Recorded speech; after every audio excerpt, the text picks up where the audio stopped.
अस्सलामुअलैकुम। बोल न्यूज़ के साथ मैं हूँ फाइका मौज़म और मैं हूँ अफशीन कुरैशी। हेडलाइंस आपने जानी, बुलेटिन का बाकायदा आगाज़ करेंगे। पाकिस्तान स्टॉक एक्सचेंज में साल नौ के पहले रोज़ कारोबार में ज़बरदस्त तेज़ी। ट्रेडिंग के दौरान के SC 100 इंडेक्स में 1824 पॉइंट्स का इजाफा। 100 इंडेक्स 64,275 पॉइंट्स पर पहुँच गया। पाकिस्तान स्टॉक एक्सचेंज में साल नौ के पहले रोज़ कारोबार में ज़बरदस्त तेज़ी का रुझान देखने में आया है। मज़ीद तफ़सीलात जानते हैं अपने नुमाइंदे कफ़ील अहमद से। कफ़ील, बताइएगा, तेज़ी का रुझान देखने में आया है, मज़ीद क्या तफ़सीलात हैं?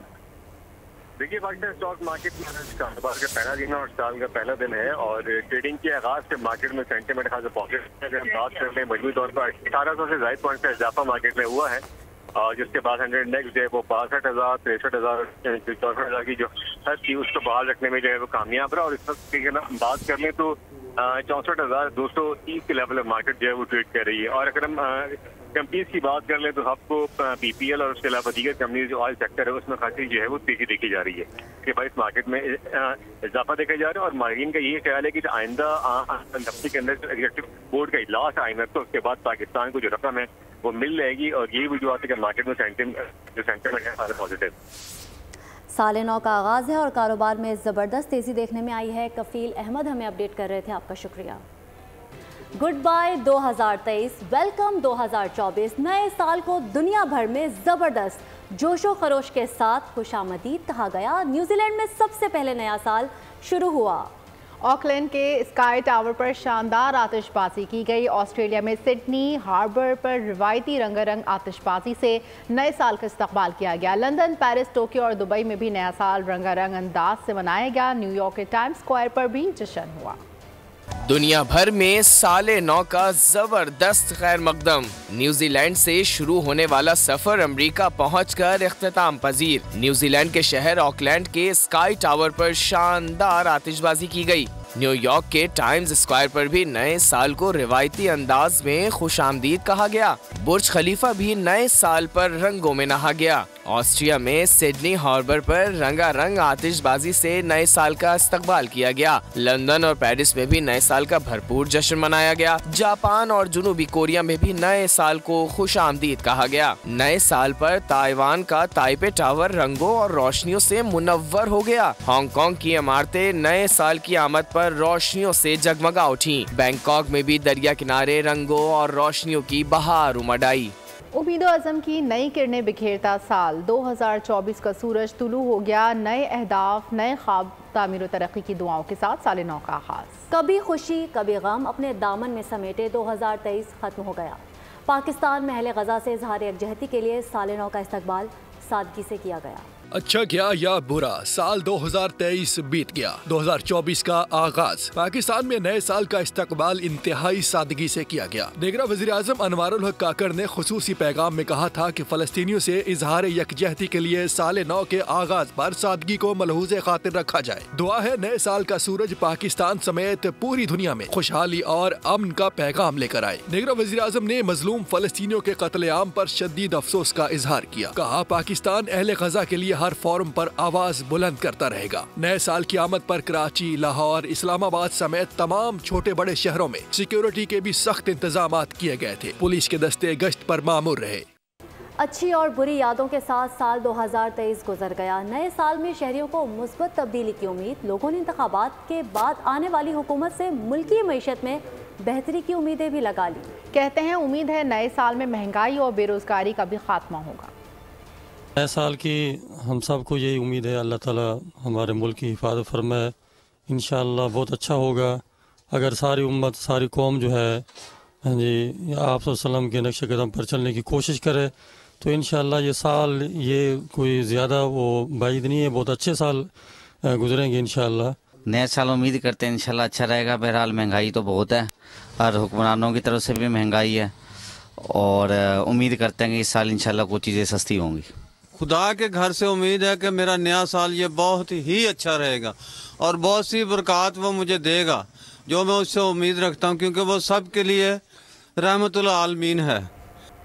आने वाली नस्लों का रोशन मुस्तकबिल हमारा मुंतज़िर है। पाक फौज और अवाम एक है, कोई भी जज्बे को शिकस्त नहीं दे सकता। आर्मी चीफ की कौम को नए साल की मुबारकबाद।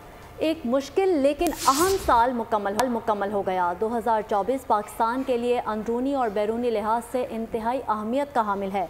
पाक फ़ौज मुल्की सलामती और तरक्की में किरदार अदा करने में कोई कसर नहीं छोड़ेगी। फ़लस्तीन और मकबूजा कश्मीर के मजलूम अवाम के साथ खड़े हैं। दुआ और उम्मीद है नया साल हमारे भाइयों के लिए मसाइल में कमी लाएगा। नए साल का जश्न मनाने से मनचले बास न आए। 12 बजते ही शहर गोलियों की तड़तड़ाहट से गूंज उठा। कराची के मुख्तलिफ इलाकों में हवाई फायरिंग की जद में आकर 32 अफराद जख्मी हो गए। जख्मियों में 4 खवातीन, 4 बच्चे और 17 मर्द शामिल।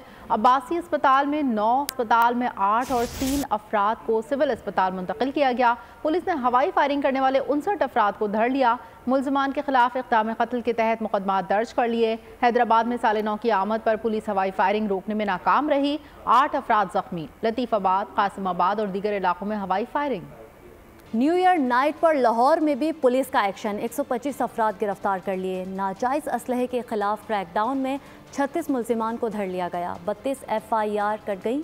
शहर में 32 वन व्हीलर्स गिरफ्तार।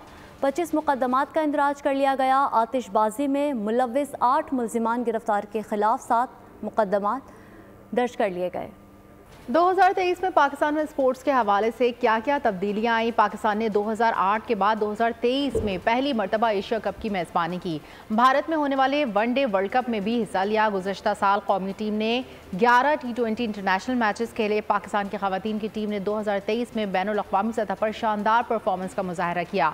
2023 साल बीत गया। 2024 भी कौमी क्रिकेट के लिए इंतहाई अहमियत का हामिल है। साल 2024 पर दुनिया भर में जश्न। गूगल ने नए साल का डूडल जारी कर दिया। लिखा हैप्पी न्यू ईयर 2024।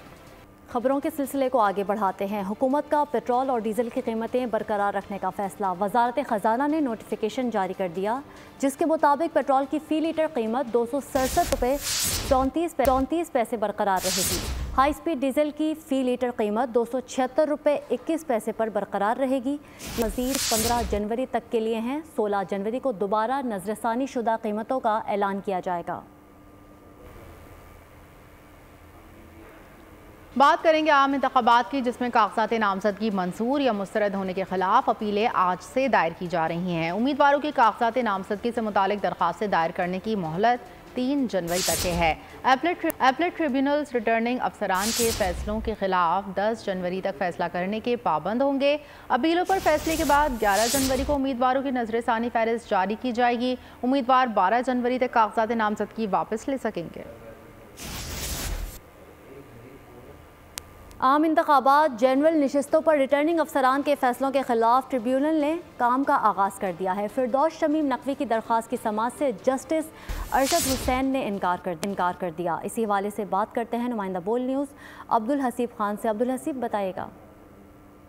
बिल्कुल खबरात के अगले मरहले के अंदर जो है वो आज अगर बात की जाए तो इलेक्शन ट्रिब्यूनल्स ने अपना काम शुरू कर दिया है और अब तक सिंध हाई कोर्ट में कायम इलेक्शन ट्रिब्यूनल में 2 उम्मीदवारों ने रुजू किया है। NA 236 से फिरदौस शमीम नकवी, जबकि PS 86 मलीर से जो है वो मजहर अली जोनेजो ने जो है वो ट्रिब्यूनल से रुजू किया है। रिटर्निंग अफसरान के फैसलों को चैलेंज किया है।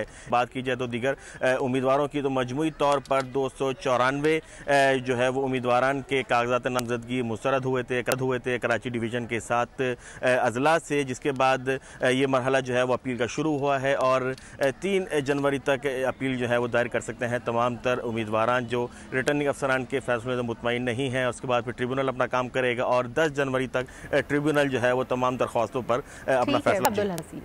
आरूस के फैसलों के खिलाफ अपीलें दायर करने का सिलसिला जारी। लाहौर हाई कोर्ट में 3 जनवरी तक अपीलें दायर की जा सकेंगी। 9 एपलेट ट्रिब्यूनल्स पर अपीलों पर समाअत करेंगे। तफसील अब्दुल रहमान से लेते हैं। जी अब्दुल रहमान, बताइएगा इस हवाले से।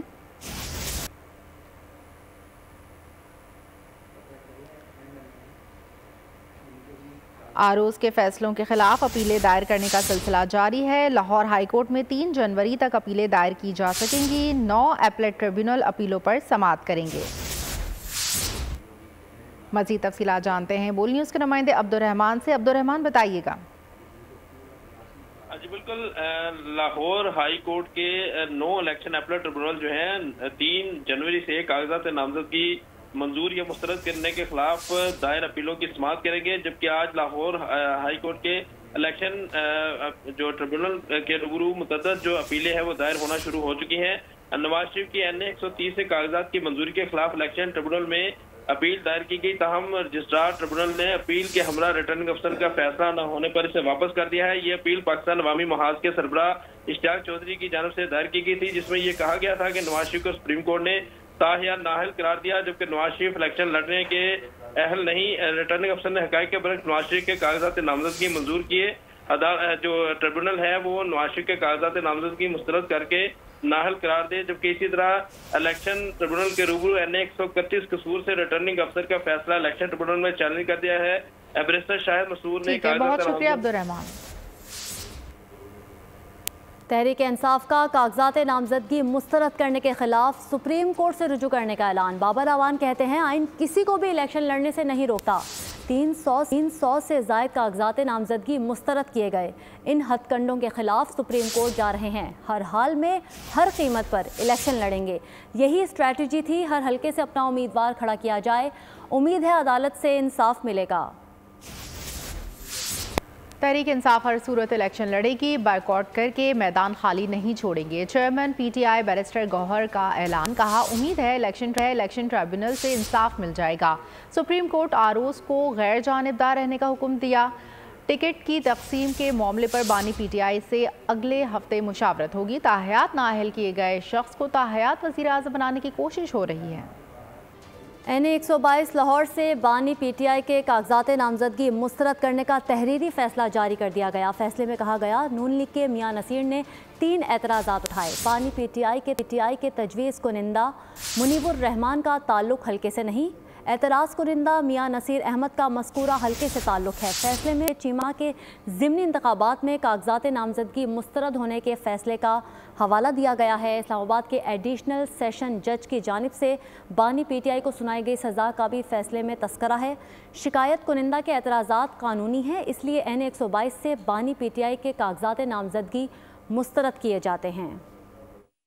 खबर देंगे मुजफ्फरगढ़ से, जहां जिले का अहम तरीन हल्का NA 175 इंतहाई अहमियत रखता है। इस हल्के से मुख्तलिफ अदवार में अवाम ने तमाम अहम सियासी जमातों को नुमाइंदगी दी। रिपोर्ट देखिए। आम इंतखाबात की तैयारियों का आगाज़ जो है वो हो चुका है। मुजफ्फरगढ़ का सबसे अहम हल्का जो है NA 175 इस वक्त जहां मौजूद हैं। नई हल्का बंदियों के मुताबिक इस हल्के में कुल वोटरों की तादाद 4,51,000 से जायद है। तहरीक इंसाफ और मुस्लिम लीग नून में इस वक्त जो है कांटेदार मुकाबला होने जा रहा है। इस वक्त हम जिस हल्के में मौजूद हैं, मजीद इस हल्के की आवाम से जानते हैं, हमारे साथ रहिएगा। पीपल्स पार्टी ने हर दौर में इस पासमानदगी को जो है दूर करने की कोशिश की और मुजफ्फरगढ़ लड़काना की तरह जो है वो भरपूर किरदार अदा करता रहा। पाकिस्तान पीपल्स पार्टी बेनज़ीर भुट्टो साहबा के साथ भी मुजफ्फरगढ़ शहर के हल्का NA 175 इंतहाई अहमियत का मिला और यहाँ तमाम पार्टीज तकरीबन जो अहम पार्टीज हैं यहाँ से उनके कैंडिडेट्स कामयाब हुए हैं। उनको अवाम ने मुंतखब किया है, लेकिन मुंतखब होने के बाद यहाँ पे किसी पार्टी ने भी कोई खातिर का काम नहीं किया। आज भी यहाँ पे वही महरूम है। हम यही उम्मीद करते हैं कि नवाज शरीफ जीत कर जो है ना मुस्लिम लीग नून जीत कर अच्छे काम करेगी और मुजफ्फरगढ़ के हालात भी बेहतर होंगे। 8 फरवरी को इनके दरमियान कैसा मुकाबला जो है वो मुतवक्के है। अब देखते हैं अवाम 8 फरवरी को किस जमात के उम्मीदवार को जितवाते हैं। तोनसा शरीफ NA 183 के टोटल वोटर्स की तादाद 4,76,495, जिनमें से मर्द वोटर्स की तादाद 2,53,142 और ख़वातीन वोटर्स की तादाद 2,23,353 है। 2018 में तहरीक इंसाफ ख्वाजा शिराज महमूद कामयाब हुए थे इस हल्के से। इस दफ़ा भी पाकिस्तान मुस्लिम लीग नून और पाकिस्तान तहरीक इंसाफ के उम्मीदवारों में मुकाबला होगा। बिल्कुल, इस वक्त मैं तौसा शरीफ के NA 183 पे मौजूद हूँ। ये हल्का जो है जिसमें वोटर्स की तादाद 4,75,000 है, जिसमें मर्द वोटर्स की तादाद जो है वो 2,53,000 है और ख़वातीन वोटर्स की तादाद जो है वो 2,23,000 है। दफ़ा 2024 का जो इलेक्शन है वो किसको वोट देने जा रहे हैं, आइए हम शहरियों से कुछ बात करते हैं। 2024 के इलेक्शन में हम ख्वाजा शिराज महमूद को सपोर्ट कर रहे हैं। उसकी क्या वजह है? उसकी वजह यह है कि ख्वाजा शिराज महमूद इस हल्के से 3 दफ़ा MN मुंतखब हुए हैं और उन्होंने इलाके में बहुत ज़्यादा तरक्याती काम करे हैं। इंशाल्लाह हम बड़ा वोट जो है ना सरदार अमजद फारूक खान खोसा और जो है ना छोटा वोट ख्वाजा निज़ामुल महमूद साहब को और इंशाल्लाह भरपूर हिमायत का ऐलान भी करते हैं। का यही कहना है कि हम इस मरतबा मुस्लिम लीग नून को वोट दे रहे हैं और सरदार अमजद फारूक खान खोसा जो हैं वो यहाँ पे जो है तरक्याती काम उन्होंने किए, इसलिए हम इस दफ़ा उनको वोट देंगे। ठीक है, बहुत शुक्रिया। नए साल के आगाज़ पर इसराइल की दहशतगर्दी न रुकी, तैयारों ने गजा पर बम बरसा दिए। हमलों में मजीद 165 फ़लस्तीनी शहीद हो गए। शहदा की तादाद 21,800 से ज़ायद हो गई। खान यूनुस में भी शदीद लड़ाई इसराइली फ़ौज फ़लस्तीनी मुजाहिदीन को निशाना बनाने के लिए अंधाधुंध गोलाबारी कर रही है। नए साल का सूरज फलस्तीनियों के लिए इसराइल की जुल्म और बर्बरियत से तुलू हुआ। नए साल के आगाज पर इसराइली तैयारियों ने गजा पर खौफनाक बम बरसा दिए। गजा के रिहायशी इलाकों पर इसराइली फौज ने शदीद गोलाबारी की। हमलों में मुताद्दिद रिहायशी इमारतें जमी बोस हो गए। खान यूनुस में शदीद लड़ाई जारी है। इसराइली फौज ने हमास जंगजुओं को भारी असलहे से निशाना बनाया। कई इमारतें मलबे का ढेर बन गयी। गजा में इसराइली बमबारी से अब तक 2,90,000 से ज्यादा मकानात नाकाबिल रिहाइश हो चुके हैं। एक अमरीकी अखबार का कहना है कि इसराइल गजा पर 29,000 से ज्यादा बम गिरा चुका है। 7 अक्टूबर से गजा पर इसराइली हमलों में कम अज कम 82,221 अफराद शहीद और 45,156 जख्मी हो चुके हैं। अफगानिस्तान की भारत की मदद से आबी जारियत पर पाकिस्तानी अवाम ने तशवीश का इजहार कर दिया। शहरियों का कहना है अफगानिस्तान में दरियाए कुनार पर डैम से हमारा हक मारा जाएगा। चतराल पाकिस्तान से गुजरता हुआ अफगानिस्तान में जाता है। जब ये अफगानिस्तान में एंटर होता है तो इसे दरियाई कुनल कहा जाता है। जब ये अफगानिस्तान से वापस पाकिस्तान में आता है तो इसे दरियाई काबुल कहा जाता है। असल में इसमें ज़्यादा हक पाकिस्तान की है, लेकिन अफगानिस्तान आजकल जो ये प्रोजेक्ट बना रही है इंडिया की मदद से, ये पाकिस्तान, खासकर पाकिस्तान और ख़ासकर पुख्तूनों के लिए एक तशवीशनाक बात है। अफगानिस्तान के पास अपने तो वसाइल हैं नहीं, अगर वो लोग उनके कहने पे इस तरह कर रहे हैं तो मेरे ख्याल में दोनों के लिए बेहतर नहीं है। पाकिस्तान ने इन लोगों के लिए तकरीबन 45-50 साल कुर्बानियाँ दी हैं, हज़ारों लोग शहीद हुए हैं, लाखों करोड़ों डॉलर्स का नुकसान उठाए हैं। वो इस वक्त एक रिकॉग्नाइज हुकूमत नहीं है, उसको पाकिस्तान ने भी रिकॉग्नाइज नहीं किया, बहुत से मुल्कों ने भी रिकॉग्नाइज नहीं किया। तो एक तो सबसे जो पहली और बुनियादी बात है वो उस गवर्नमेंट की रिकॉग्निशन है। तो आया रिकॉग्निशन जब हो तो उसके बाद फिर ऐसे इकदाम किए जा सकते हैं। अफगानिस्तान ये जो काम कर रहा है ना, ये हमें पता है कि किसी के इशारों में आकर कर रहा है। ये सब इंडिया का जो है ना, इंडिया वाले आपको पता ही है कि वो आजकल अफगानिस्तान के साथ उसके ताल्लुकात बहुत अच्छे हैं। हालांकि जब भी अफगानिस्तान के ऊपर कोई मुश्किल आया है तो सबसे पहले पाकिस्तान खड़ा होता है अफगानिस्तान के साथ। हमने उसकी मदद की है, भरपूर मदद किया और दिल खोल कर मदद किया है। और अभी ये जो कर रहे हैं ये इंडिया के इशारों पे चल रहा है। ये तो अच्छी बात नहीं है। ये लोग कह रहे ये लड़ पख्तून और बर पख्तून एक है, ये एक तो कोई वजह नहीं बनता। ये लोग अगर पानी बंद करते थे यहाँ पर जमींदार फिर क्या करेंगे। अफगान हुकूमत लर और बर पख्तून का नारा लगाता है, दूसरी तरफ ये पानी बंद करता है, इस जिससे KPK के ज़मींदारों को और आवाम को काफ़ी नुकसान पहुंच सकता है। इससे हमें अफ़गानिस्तान के अज़ाइम मालूम होते हैं कि वो इंडिया के साथ यकजा होकर पाकिस्तान के खिलाफ साजिशें कर रहा है। नून लीग में टिकटों की तकसीम पर आला सतह कमेटी तश्कील दी गई है। नवाज शरीफ ने सीनियर रहनुमाओं पर मुश्तमिल कमेटी तश्कील दी है। नवाज शरीफ कमेटी के सरबराह होंगे। शहबाज शरीफ भी शामिल, मरीम नवाज पार्टी के नायब सदर, सेक्रेटरीज जनरल और दीगर शामिल। कमेटी उम्मीदवारों को कौमी और सूबाई असम्बलियों के टिकट जारी करेगी। मज़ीद तफसीलात जानेंगे बोल न्यूज़ के नुमाइंदे फ़हद चौधरी से। जी फ़हद चौधरी। जी देखिए, मुस्लिम लीग नून के टिकटों के मामले पर पार्लिमानी बोर्ड्स के इजलास तो मुकम्मल हो गए हैं और पार्लिमानी बोर्ड्स की जो सिफारिशात हैं उन पर एक आला सतह की कमेटी तश्कील दी गई है जो कि हतमी फैसला करेगी। नवाज शरीफ खुद कमेटी के सरबराह होंगे, शहबाज शरीफ भी इसमें शामिल होंगे, जबकि चीफ ऑर्गेनाइजर मरियम नवाज, नाइब सदूर, सेक्रेटरी जनरल, सूबाई सदूर और सेक्रेटरी जनरल भी इस कमेटी में शामिल होंगे। आला इख्तियारती कमेटी जो है वो उम्मीदवारों के नामों को हतमी शक्ल देगी और लाहौर के हलकों के हवाले से जो पार्टी में इख्तलाफात हैं टिकटों के मामले पर उनको भी हल किया जाएगा। इसी तरह दीगर हलकों में भी जहां पर दो उम्मीदवार पार्टी के आमने सामने खड़े हैं वहां पर उनको जो है मनाया जाएगा। जी ठीक है, बहुत शुक्रिया फ़हद चौधरी। गैर कानूनी अफगान बाशिंदों की वतन वापसी का सिलसिला जारी है। 31 दिसंबर को 1199 अफगान शहरियों का इनखला हुआ। अब तक 4,55,645 अफगान शहरी अपने वतन वापस रवाना हो चुके हैं। पाकिस्तान मैरीटाइम सिक्योरिटी एजेंसी की 12वीं मशकों का कल से आगाज हो रहा है। मशक़ें 4 जनवरी तक जारी रहेंगी। बाराकूडा मशकों को समंदरी हयात के लिए इंतहाई अहम करार दिया है। दुनिया भर से मंदूबीन शिरकत करेंगे।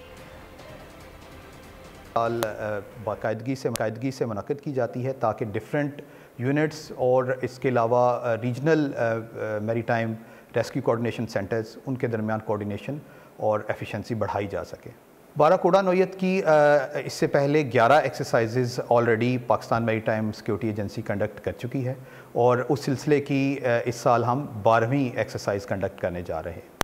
और भारतीय फ़ज़ाई हादसात में भारतीय फ़ज़ाइया सबसे आगे। गुज़िश्ता 30 बरस से भारतीय फ़ज़ाइया के 534 छोटे बड़े हादसात का शिकार हो चुके। 5 साल के दौरान 45 फ़ज़ाई हादसात हुए। 42 भारतीय फौजी हलाक हुए। ज़्यादातर हादसात पायलट की गफलत और गैर मेयारी मशीनरी के बायस पेश आए।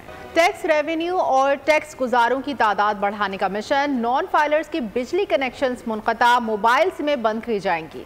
नॉन फाइलर्स को नोटिस का जवाब देने की आखिरी तारीख 29 दिसंबर 2023 है। FBR को बिल ना रखने वाले नॉन फाइलर्स के खिलाफ कार्रवाई। मौसम की बात करते हैं। पंजाब के मुख्तलिफ इलाकों में आज भी धुंध का राज है। हद देने का इंतहाई कम हो गई। मोटरवे मुख्तलिफ सेक्शंस पर बंद रखी गई। ट्रैफिक की रवानी भी मुतासिर रही। अलीपुर में शदीद धुंध के बायस हादसा, बस उलट गई। हादसे में खातून जाँ बहक, 17 अफराद जख्मी। 4 जख्मियों की हालत तशवीशनाक। बस रावलपिंडी से सादकाबाद जा रही थी।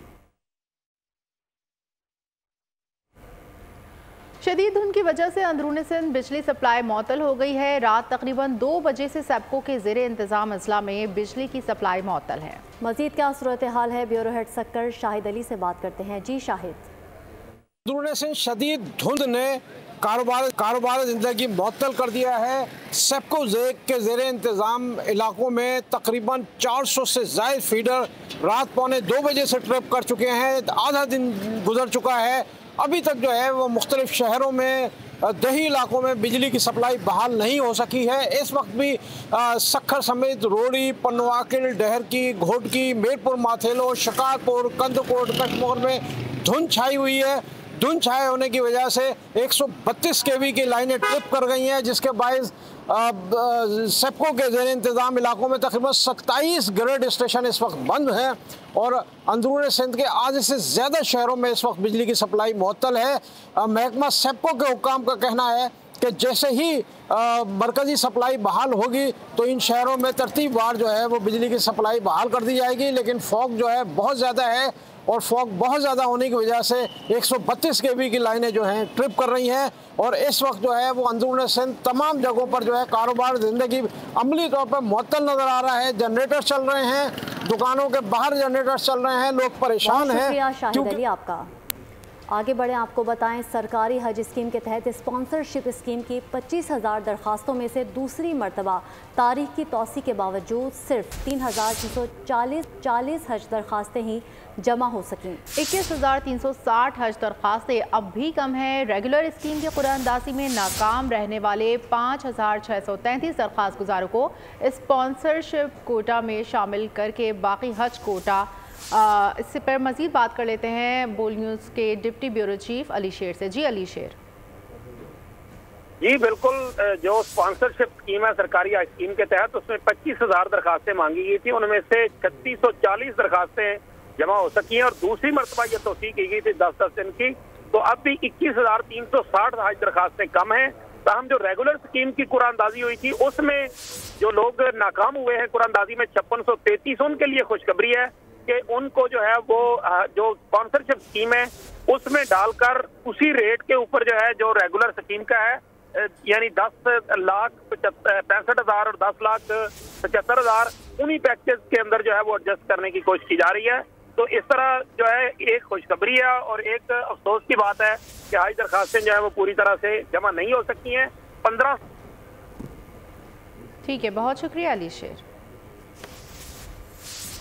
और भारत के रूस से बढ़ते ताल्लुकात, मगरबी ममालिक में भारत के खिलाफ शदीद तशवीश। भारत रूस के अज़ाइम की तौसीक़ कर रहा है। बरतानवी अखबार का दावा, बरतानिया में रूस भारत के बढ़ते मरासिम पर तहफ़्फ़ुज़ात पाए जा रहे हैं। इसी पर मज़ीद तफसीलात जानते हैं बोल न्यूज़ के नुमाइंदा ख़ुसूसी सलमान अवान से। जी सलमान अवान। जी बिल्कुल कुछ ऐसा ही है। इसको भारत की दोहरी पॉलिसी कह सकते हैं, क्योंकि एक तरफ तो हम देखते हैं कि वो यूक्रेन के मामले के ऊपर, यूक्रेन की जंग के मामले के ऊपर रूस की खुलकर मुज़फ़्फ़र करने से भी इनकारी रहा, और जो मगरिब के मामला थे, मगरिब का जो मौक़िफ़ था वो भी नहीं अपनाया। और उसके साथ ही भारत हम देखने रूस के साथ संगठन को एक नई शक्ल देने के लिए, एक नया स्ट्रेटेजिक विजन देने के लिए जो है राब्ता। और इसके साथ ये देखें कि यहाँ पर जिन मुज़ाकरात की या जिस मुलाकात की बात कर रहे हैं, वो मुलाकात बुनियादी तौर पर दोनों ममालिक के सरबराहान के दरमियान ठीक सारा समिट होता है, सारा कॉन्फ्रेंस होती है इंडिया और रशिया की क़यादत के दरमियान। इस बार भी जो भारत के वज़ीर आज़म है नरेंद्र मोदी, एक तरफ तो वो मगरिब के ठीक है सलमान साथ ही मौजूद रहेगा। हमें ज्वाइन किया है सीनियर तज्ज़ियाकार सैयद मोहम्मद अली ने। सर बहुत शुक्रिया, आपने बोलने उसको वक्त दिया। सर, भारत और रूस के बढ़ते ताल्लुकात हैं, क्या वजह है इनके मरासिम की? बहुत शुक्रिया। देखिए जी, भारत ने दरअसल पिछले 15 साल में नाकाम कोशिश ये की कि चीन के खिलाफ अपने आप को एक मगरबी तहादी के तौर पे पेश किया, लेकिन इसका असल मकसद मगरबी ताकतों से अपनी जो ह्यूमन राइट्स की वायलेशंस हैं, फेलिंग डेमोक्रेसी है, ऑक्यूपेशन ऑफ कश्मीर है, बढ़ता हुआ और गैर महफूज न्यूक्लियर असलहा है, उससे तवज्जो मबजूल कराना था। लेकिन अब बतदरीज ये खुशाइन बात है कि ये हक़ाइक़ जो है मगरबी अखबारों के ज़रिए से मगरबी ताकतों के सामने आ रहे हैं कि दरअसल भारत जो है वो एक लॉन्ग टर्म स्ट्रेटेजिक एलाई है रूस का। और ना सिर्फ ये कि रूस की जो ख्वाहिश है कि जो आलमी वर्ल्ड ऑर्डर है उसको मल्टीपोलर बनाया जाए और मगरबी ताकतों के जो डोमिनेंस है उसको चैलेंज किया जाए, उसको भारत भी शेयर करता है। तो स्ट्रेटेजिक लेवल पे भारत का जो नज़रिया है आलमी निज़ाम के हवाले से वो वही है जो कि रूस का है।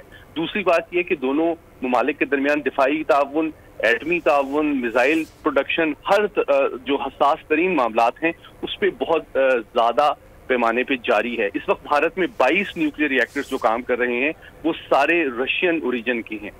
इसके साथ ही साथ अब ये वाले मामलात भी सामने आ रहे हैं कि यूक्रेन जंग में भी जो दिफाई ताउन है भारत वो रूस को शायद प्रोवाइड कर सकेगा, जो कि यकीनन एक बड़ा लम्हे फिक्रिया होगा उन मगरबी ताकतों के लिए जो कि भारत से ये तवक्को करते थे कि वो चीन और दीगर ममालिक के खिलाफ उनका एक इत्तेहादी साबित होगा। लेकिन साथ ही साथ एक और पहलू जो इस रिपोर्ट में हाईलाइट किया गया है वो ये है कि जो एक बड़ी डेमोक्रेसी का एक जो अफसाना भारत में खड़ा हुआ है उसकी हकीकत भी बतदरीज अब मगरबी ताकतों के सामने आ रही है कि इसका मकसद जो है ईसाइयों, सिखों, मुसलमानों और कश्मीरियों के खिलाफ जो जुल्म है उससे दुनिया की तवज्जो हटाना है। लेकिन हकीकत में भारत जो है वो जमहूरी अख्तार का भी पाबंद नहीं है, ह्यूमन राइट्स को भी प्रोटेक्ट नहीं करता, आलमी कवानीन को भी वायलेट करता है और साथ ही साथ मगरबी ताकतों की आंखों में धूल झोंक के हकीकत में वो रूस के लॉन्ग टर्म तस्वीराती मफादात के साथ खड़ा हुआ है। बिल्कुल, भारत अपनी हथकंडों की वजह से पूरी दुनिया में बेनकाब हो रहा है। हमारे साथ मौजूद थे सलमान अमान, नुमाइंदा खसूसी, और सीनियर तज्ज़ियाकार सैयद मोहम्मद अली हमें अपने तज्ज़िये से आगाह कर रहे थे। आप दोनों का बहुत शुक्रिया। और दीगर खबरों में आपको बताएंगे Rawalpindi Islamabad metro bus route की हालत खस्ता होने लगी। 6 रोड मेट्रो बस स्टेशन के करीब ट्रैक टूट का शिकार है। बस रूट में शगाफ पड़ गया, दरारें पड़ने से पत्थर जमीन पर आ गिरे। इंतजामिया से मुरम्मत करके ट्रैक बहाल कर दिया। खैबर मेडिकल कॉलेज के मुलाजमीन अपने मुतालिबात के हक में सड़कों पर निकल आए और इस वक्त प्रेस क्लब के बाहर एहतजाज कर रहे हैं। मुजाहिरीन कहते हैं कॉलेज को यूनिवर्सिटी का दर्जा दिया जाए, वीसी तालीम दुश्मन है। मजीद बता रहे हैं पेशावर से बोल न्यूज़ के नुमाइंदे नवाब शेर। अपने मुतालिबात के हक में पेशावर प्रेस क्लब के सामने एहतजाजी मुजाहरा कर रहे, मुजाहिरीन से बात करते। हम क्यों आए हैं ड्यूटियाँ छोड़ के, हम अपने 100 मसाइल छोड़ के हम क्यों आए हैं? इसलिए आए हैं कि रिसेंटली एक रिट पिटिशन फाइल हुई है कि KMC को यूनिवर्सिटी का दर्जा ना दिया जाए। एक टूटी फूटी यूनिवर्सिटी खैबर मेडिकल यूनिवर्सिटी के नाम से चल रही है हैदराबाद फेज़ 5 में, लेकिन वो क्या काम कर रही है? दुनिया की तारीख में एक वाहिद यूनिवर्सिटी है जो MBBS और BDS की तालीम नहीं दे रही। मुतालबा क्या है? मुतालबा ये है कि हमें यूनिवर्सिटी का दर्जा जो हक जो ऐलान किया गया है इसे महरूम न किया जाए, गरीब सूबे के अवाम को महरूम न किया जाए। खैबर मेडिकल कॉलेज को यूनिवर्सिटी का बाकायदा दर्जा दिया जाए ताकि सूबे के सारे अवाम को MBBS की मयारी सहूलत मुहैया किए जा सके। जैसा कि आप लोग देख रहे हैं कि मुजाहिरीन मुतालबा कर रहे हैं कि खैबर मेडिकल कॉलेज को यूनिवर्सिटी का दर्जा। और अब खेलों की खबरों में आपको बताएंगे कि ऑस्ट्रेलिया के खिलाफ तीसरे टेस्ट मैच के लिए कौमी क्रिकेट टीम मेलबर्न से सिडनी पहुंच गई। खिलाड़ी 2 रोज ट्रेनिंग सेशन में हिस्सा लेंगे। पाकिस्तान ऑस्ट्रेलिया के दरमियान तीसरा और आखिरी टेस्ट 3 जनवरी सिडनी क्रिकेट ग्राउंड में खेला जाएगा। 3 मैचेस की सीरीज में मेजबान टीम को 2-0 की बढ़तरी हासिल है। दौरा न्यूजीलैंड के लिए पाकिस्तान क्रिकेट टीम का कैंप 4थे रोज भी जारी है। कैंप में शामिल खिलाड़ी आज भी कज़ाफ़ी स्टेडियम लाहौर में मैच सीव्यू में हिस्सा ले रहे हैं। आज मैच सिनेरियो के इख्तिताम पर इजाफी खिलाड़ियों में शामिल उमर बिन यूसुफ भी शामिल हैं। मज़ीद तफसीलात जानेंगे बोल न्यूज़ के नुमाइंदे मोइन ज़ुबैर से। जी मोइन ज़ुबैर। बिल्कुल, पाकिस्तान और न्यूजीलैंड के दरमियान 5 T20 मैचेस की सीरीज जो है वो न्यूजीलैंड में 12 से 21 जनवरी तक जारी रहेगी, जिसके लिए ट्रेनिंग कैंप्स जो है वो लाहौर में कज़ाफ़ी स्टेडियम में इस वक्त जारी है। इस कैंप में मुख्तलिफ खिलाड़ी जो है वो शरीक होंगे, जबकि न्यूजीलैंड के खिलाफ जो सीरीज है उसमें शामिल खिलाड़ी बाबर आजम, हसीबुल्ला, अब्बास अफरीदी, फ़खर जमान, इफ्तिखार अहमद और साहबजादा फरहान कल ट्रेनिंग सेशन में हिस्सा लेंगे। जी। ऑस्ट्रेलवी खिलाड़ी डेविड वार्नर का 1 रोज़ा क्रिकेट से रिटायरमेंट का ऐलान। कहते हैं T20 फॉर्मेट में टीम के लिए दस्तयाब होंगे। डेविड वार्नर टेस्ट क्रिकेट से रिटायरमेंट का ऐलान पहले ही कर चुके हैं। डेविड वार्नर सिडनी में पाकिस्तान के खिलाफ आखिरी मैच खेलेंगे। हंसाया भी रुलाया भी, हर किरदार खूब निभाया। पाकिस्तान फिल्म इंडस्ट्री के नावर कॉमेडियन, अदाकार, गुलकार और हिदायतकार रंगीला की 86वां यौम पैदाइश। रंगीला का असल नाम सईद खान था। उन्होंने 60 की दहाई में कैरियर का आगाज़ किया। फिल्म जट्टी उनकी पहली फिल्म थी। रंगीला ने 1959 में बतौर हिदायतकार कामयाब फिल्में बनाई।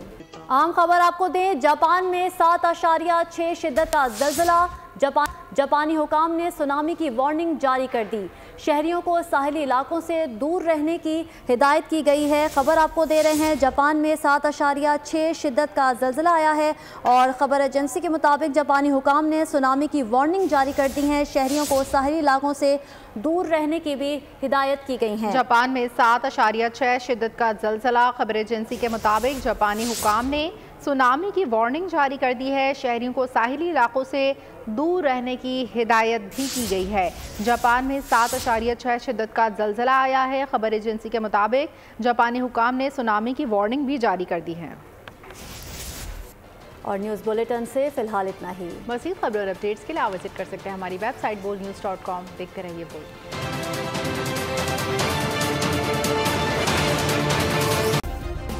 सब्सक्राइब करें और बेल दबाएं ताकि कोई खबर रह न जाए।